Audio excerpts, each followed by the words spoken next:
كل سنة وانتم طيبين، ربنا يحقق كل أمنياتكم وكل السودانيين في أرض الكنانة. أنا سعيدة إنه أنا ألاقيكم عبر الفيديو ده من داخل بيت السودان، حاجة جميلة بتشرف. وكنا في تسجيل لسهرة إن شاء الله حتنزل تاني أيام العيد مع عدد من مبدعي السودان الموجودين وبيشرفونا في القاهرة.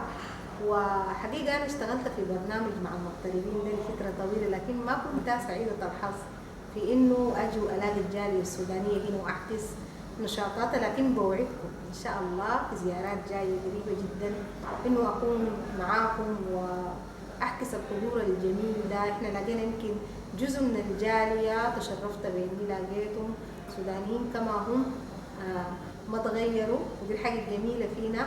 أنا ببارك لكم بيت السودان مع إنه هي مباركة متأخرة، لكن لأنه أنا جيت اليوم يمكن زيارة لبيت السودان، ومرة تانية بكرر تهاني العيد السعيد، وبتمنى إن شاء الله كل الأمنيات قريبة وإنكم تتوفقوا في وجودكم هنا في مصر وتشرفونا وترفعوا